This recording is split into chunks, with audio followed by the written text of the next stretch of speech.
সামনেই ভোট, আর তার আগে বারুইপুর পশ্চিম বিধানসভার ভোটের হাওয়া কোন দিকে? সরকারি ভাতা থেকে কর্মসংস্থান, কি বলছে জেনজি? মোশনে থাকা জেনারেশনের জটলায় ঢুকে পড়বো আজ। খোঁজ নেব সোনারপুর উত্তরের জেনজিদের ভাবনার পাল্লা কোন দিকে ভারী। তাহলে চলুন শুনে নি জেনজি বলছে কি। এই পশ্চিমবঙ্গ রাজ্যে দাঁড়িয়ে বর্তমান সময়ে শিক্ষার যা হাল, পড়াশোনাটার মূলত অবস্থা খুব খারাপ। আমাদের এখানে স্কুলগুলো তো টিচার নেই, স্কুলগুলো বন্ধ হয়ে যাচ্ছে। স্কুলে যাওয়ার জন্য সবুজ সাথী সাইকেল, পড়াশোনা করার জন্য স্কলারশিপ, ক্লাসগুলোই ঠিক করে হয় না। পড়াশোনার পরিবেশ কমে যাচ্ছে। কলেজের সমস্ত স্টুডেন্ট ইউনিয়ন কালচার, দাদা কালচারে সাফার করছে। এই রাজ্যে চাকরি কোথায়? সবাই রাস্তায় নামছে, আন্দোলন করছে, চাকরি আছে বলা যায় এটা?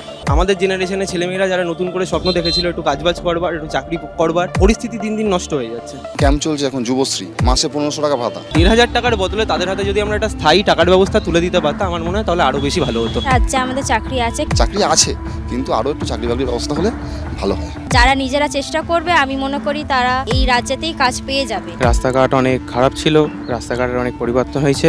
ড্রেনেজ হয়েছে, হাই ড্রেনেজ হয়েছে, এখানে আন্ডারগ্রাউন্ড ড্রেনেজ যেগুলো বলে, পানীয় জলের ব্যবস্থা কাজ চলছে। সুরক্ষার হাল তো বেহাল দশা। আমাদের এরিয়াতে নারী নিরাপত্তা আছে। মানুষের একটাই কথা, মহিলা মুখ্যমন্ত্রী থাকা সত্ত্বেও রাজ্যে মহিলা সুরক্ষিত নয় কেন?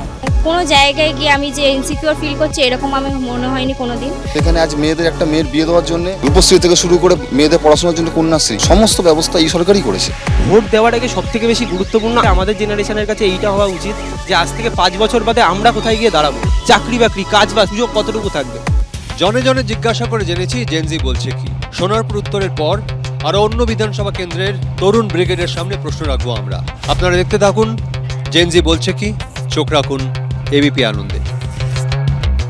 শুধু এমনি এমনি বলার না, ভোটের জন্য প্রচার নয়। 1,500 তো ছেড়ে দিন, আমরা আরো বড় একটা কিছু দেওয়ার চেষ্টা চলছে। ভাতা আপনাকে কতটুকু সাহায্য করতে পারে, বেসিক কর্মসংস্থান, বেসিক শিক্ষা, বেসিক খাদ্যের অধিকার, সেটা আমাদের বামপন্থীদের মূল লড়াই। শোনা কথায় ভরসা করা যাবে না। যা রটছে আর যা ঘটছে তার মধ্যে চক্ষুকর্ণের বিবাদ ভঞ্জন অবশ্যই জরুরি। আচ্ছা, আপনাদের কি মনে হয় ভোটের মুখে নেতা নেত্রীদের গাল ভরা কথাগুলো কি ওই জল ভরার মতোই মিষ্টি? যত প্রকল্প হবে তত দুর্নীতি হবে। পুরসভা বা পঞ্চায়েত সেইভাবে কোনো গুরুত্বপূর্ণ ভূমিকা পালন করে না। 3,000-4,000 মানে কাজ দিন, দুবেলা দুমুঠো ডাল ভাত খেতে পারবে। আমাদের সোনারপুর অনেক ভালো হয়ে গেছে, কাটমানি খাওয়ার একটা বিশাল সুযোগ তৈরি হয়ে গেছে। সোনারপুর উত্তরের সাধারণ মানুষ তাদের জীবনচর্যার স্বাদ কাহন শুনবো, বুঝবো, জানবো আমরা। সামনে নির্বাচন, তাই আমি এসে হাজির হয়েছি সোনারপুর উত্তর বিধানসভা কেন্দ্রে। বিভিন্ন জায়গায় জঞ্জাল হয়ে আছে, বিভিন্ন জায়গায় জল জমে আছে, সেইটার নিকাশি ব্যবস্থা আজ পর্যন্ত সরকার থেকে কোনো সদ্ব্যবস্থা করা হয়নি। মানে কাঁচা রাস্তা 6 মাসেও যাচ্ছে না, রাস্তা উঠে যাচ্ছে, গত খানা ভর্তি। রাস্তাঘাটের কাজ যথেষ্ট হয়েছে। আগের বারে যখন বর্ষা নামলো, পুরো এলাকা জলের তলায়, ঘরে পর্যন্ত জল ঢুকে গেছে, প্রত্যেকের ঘরে ঘরে। না, এখন সেরকম জল জমে না। পশ্চিমবঙ্গ সরকারের কিছুদিন আগে একটা প্রকল্প হয়েছিল, আমাদের পাড়া আমাদের সমাধান। পাকা ঢালাই রাস্তা খুব সুন্দর, সাথে হচ্ছে গিয়ে ড্রেনেজ ব্যবস্থা খুব সুন্দরভাবে পরিপাটি করে কাজগুলো হয়েছে। যারা এখন ক্ষমতায় আছে তারা জানো সবই কাটমানি আর এর উপরেই ব্যস্ত থাকে। সোনারপুর উত্তর বিধানসভা কেন্দ্র যাদবপুর লোকসভা কেন্দ্রের মধ্যে পড়ে। এলাকার বিন্যাসটা দেখছিলাম। ডিলিমিটেশনের পর সোনারপুর রাজপুর পুরসভার 1 থেকে 8 নম্বর ওয়ার্ড, 27 থেকে 35 নম্বর ওয়ার্ড, বনহুগলি 1, বনহুগলি 2 গ্রাম পঞ্চায়েত আর কামরাবদ খেয়াদহ 1, খেয়াদহ 2 গ্রাম পঞ্চায়েতে এই বিধানসভা কেন্দ্র তৈরি হয়েছে। নাজিরাবাদ এই কেন্দ্রের মধ্যেই পড়ে। কয়েকদিন আগে যেখানে 27 জন মানুষ, গরিব মানুষ, একটা গোডাউনের মধ্যে জল জ্যান্ত পুড়ে মারা গেছে। আমার প্রশ্ন, এরপরেও কি ব্যবসায়ীরা আরেকটু দায়িত্বশীল হবেন? এরপরেও কি হুঁশ ফিরবে প্রশাসনের? নাজিরাবাদে যে ভয়ঙ্কর ঘটনা ঘটে গেল, এই এলাকায় তো আরো অনেক গোডাউন আছে। আপনার কি মনে হয় যে এই ঘটনা আরো ঘটতে পারে? এভাবে জলাজমি ভরাট করে এইসব কার্যকলাপ শুরু হয়েছে, এরকম ঘটনা আবার ঘটতে পারে। ফায়ার ব্রিগেড ঢোকার কোনো তো পরিকল্পনা নেই, রাস্তাও নেই। এই ঘটনাটা ঘটেছে সত্যিকারের খুব দুঃখজনক ঘটনা। তো আমাদের কাছে খবর আছে প্রায় 39 জন মতো কিন্তু নিখোঁজ।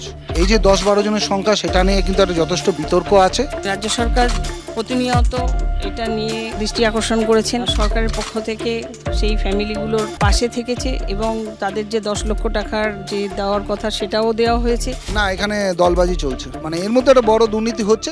কাকে দিচ্ছে কাকে দিচ্ছে না, এটা নিয়ে একটা খেলা চলছে। ইতিমধ্যে আমরা আমাদের এলাকার দুজন, একটা সোনারপুর উত্তর বিধানসভার গড়িয়া স্টেশন অঞ্চলের বাসিন্দা, আমরা ওই মেয়েটিকে একটা সিভিক ভলেন্টিয়ারে সে অ্যাপ্লাই করেছে এবং আরেকটা ছেলে, তার বাবা মারা গিয়েছে, সেও আমরা আমাদের থানা তারা সিভিক ভলেন্টিয়ার অ্যাপ্লাই করে দিয়েছে। আমাদের থেকে প্রতিশ্রুতি ঠিক জায়গায় পৌঁছে গেছে। প্রধানমন্ত্রী রাজনীতির ঊর্ধ্বে ওঠে, কেন্দ্রীয় সরকারের পক্ষ থেকে তো ওটা দিচ্ছি। আমরা আমাদের যে কটা কথা বলেছি সব কটা কথা কিন্তু আমরা রাখছি। নাজিরাবাদ সহ আমাদের এই সোনারপুর উত্তর বিধানসভার 17টা পৌরসভার ওয়ার্ড এবং 5টা পঞ্চায়েতের লাল ঝান্ডাই লড়ছে। এখানে পুলিশের যারা দায়িত্বে আছে তাদের পোস্টিংটা নির্ভর করে মুখ্যমন্ত্রীর উপর। পুলিশ চাইলেও পুরোপুরি সেটা সমাধান করতে পারে না। আমাদের পুলিশ প্রশাসন পাশে আছে, অবশ্যই প্রশাসন সেখানে হস্তক্ষেপ করে। তোলাবাজি এখানে বেড়েছে, সিন্ডিকেট রাজ বেড়েছে, বেকারত্বের যন্ত্রণা বেড়েছে, গিগ ওয়ার্কার বেড়েছে, শিক্ষাঙ্গনে ছাত্রের সংখ্যা কমেছে। মানে যা যা পশ্চিমবাংলার সমস্যা আছে তার একটা থেকেও এই উত্তর বিধানসভা মুক্ত নয়, ফলে মানুষের মধ্যেও ক্ষোভ বাড়ছে। এই সোনারপুর উত্তর বিধানসভা কেন্দ্রের নির্বাচনী ফলাফলের দিকে নজর দিলে বোঝা যায় তৃণমূল কংগ্রেস প্রতিষ্ঠার পর থেকে এই কেন্দ্রে তৃণমূলের আধিপত্য বজায় থেকেছে। 2001 এই কেন্দ্রে তৃণমূলের প্রার্থী নির্মল চন্দ্র মণ্ডল জয়লাভ করেন। যদিও 2006-এ সিপিআইএম এখানে সামান্য ব্যবধানে জয়লাভ করে ফিরে আসে, কিন্তু তারপরে আবার 2011, 2016, 2021 এই তিনটে নির্বাচনে টানা জয়লাভ করে জয়ের হ্যাট্রিক করেন ফেরদৌসী বেগম। সোনারপুর হাসপাতালের পরিষেবা আর 10টা হাসপাতালের মতোই করুণ, শোচনীয়। যে কোনো মুহূর্তে যাই তখনই বলে বেড খালি নেই, ডাক্তার নেই। মানুষের যে কি পরিমাণে হয়রান হচ্ছে। হাসপাতালের অবস্থা আগের থেকে অনেক উন্নত হয়েছে। গর্ভবতী মায়েরা গেলে সেখানে খুব ভালোভাবে তারা পরিষেবা পায়। সার্বিকভাবে যদি দেখতে হয় আমাদের কাছাকাছি বাঙ্গুর হসপিটাল, ওখানে গেলে আরও বেশি উন্নত মানের পরিষেবাটা আর কি পাওয়া যায়। আগের তুলনায় আমাদের রুরাল হসপিটালগুলোতে ট্রিটমেন্ট হচ্ছে। আমাদের রাজ্য সরকার যা কাজ করছে, করেও দিয়েছে, তার জন্য আমরা রাজ্য সরকারের কাছে খুবই উপকৃত। এখন আমাদের গড়িয়া স্টেশন চত্বরে যে জলের ব্যবস্থাটা করা হয়েছে আয়রনে ভরা। নলকূপ বলতে দু একটা বসিয়েছে, তাও ঠিক সময় মতো সারানো হয় না। আমরা পরিশ্রুত পানীয় জল পাচ্ছি, ডোর টু ডোর কানেকশন যেগুলো হওয়ার সেগুলো চলছে। বিভিন্ন জায়গায় পাইপ ফেটে আছে, সেখানে সব নর্দমাল জল ঢুকছে, সেই জলগুলি মানুষ ব্যবহার করতে বাধ্য হচ্ছে। আর্সেনিকের একটা ব্যাপার আছে, রাজ্য সরকারেরই উদ্যোগ যে অমৃত প্রকল্পে জলটার কানেকশন দেওয়া শুরু হয়ে গেছে বাড়িতে বাড়িতে। অমৃত প্রকল্প কিন্তু অটল মিশন প্রকল্প, কেন্দ্রের প্রকল্প। ওরা নিজেদের স্টিকার লাগিয়ে ভাবছে মানুষকে বোকা বানাবে, বা ভোটের আগে মানুষকে একটা ভয় দেখাচ্ছে যে জলে পাইপলাইন বসাবো, যদি না জিতি তাহলে হয়তো পাইপলাইন দেবো না। একেবারে টোটালি ট্রিটমেন্ট করে 35টা ওয়ার্ডের প্রত্যেকটা মানুষ যাতে এই জল পায় এবং মাথা পিছু জল ধার্য হয়েছে সেইভাবে প্রত্যেক বাড়ি বাড়ি জল যাবে। পানীয় জলে কোনো সমস্যাই হবে না, কারণ পানীয় জলটা আমরা 100% মানুষের কাছে পৌঁছে দেবো। সবাই শিওর যে এবার বিজেপি আসবে, দিল্লি হরিয়ানার মতো বিজেপি কিন্তু শ্যামাপ্রসাদ মুখার্জি বাংলা বিজেপি জিতে দেখাবে। এই দুজনকেই পরাজিত করে বামপন্থার ওই শ্রমজীবী মানুষের দাবি দাওয়াকে ফিরিয়ে আনাটাই এবারের নির্বাচনের আমাদের কাছে মূল কাজ। সোনারপুর উত্তরে আমার সফর আজকের মতো এখানেই শেষ। শ্রুতি কথায় প্রতিশ্রুতির গল্প পুরোটাই খাঁটি নাকি সোনার পাথর বাটি, সেটা সময়ই বলবে। আপনারা দেখতে থাকুন তারকা চোখে তারকা কেন্দ্র, চোখ রাখুন এবিপি আনন্দে। এবিপি আনন্দ, এগিয়ে থাকে, এগিয়ে রাখে।